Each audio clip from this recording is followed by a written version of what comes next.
Calming your nerves, mastering the art of relaxation. Hello and welcome to our English language learning series. Today, we're going to explore the phrase, calm your nerves. This common expression is used in various situations, and understanding its meaning and usage can be incredibly beneficial in both casual and formal English conversations. So, let's dive in and learn all about how to calm your nerves.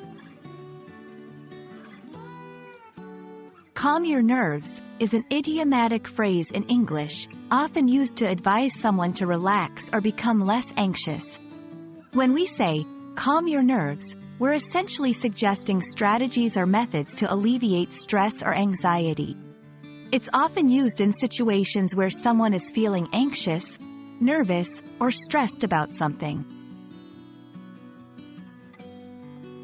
This phrase can be used in various contexts. For instance, before an important event, like an interview or a presentation, someone might say, "Take deep breaths to calm your nerves." In a stressful situation, you might hear, "Let's take a short walk to calm our nerves." Remember, it's not just about the literal meaning. It's about conveying empathy and understanding towards someone's emotional state. 1. Before a test, I always listen to classical music to calm my nerves before an exam. 2. At work, I had a cup of herbal tea to calm my nerves before the meeting. 3. In social settings, taking a few moments to meditate can really calm your nerves before a big social gathering. These examples show how the phrase can be adapted to various scenarios, making it a versatile part of your English vocabulary. It's crucial to understand the context in which calm your nerves is used.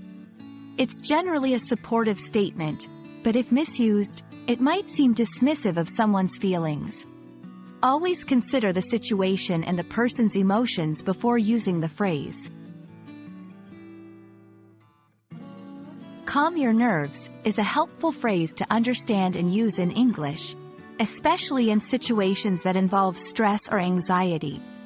We hope this video has been informative and will help you in your journey of English language learning.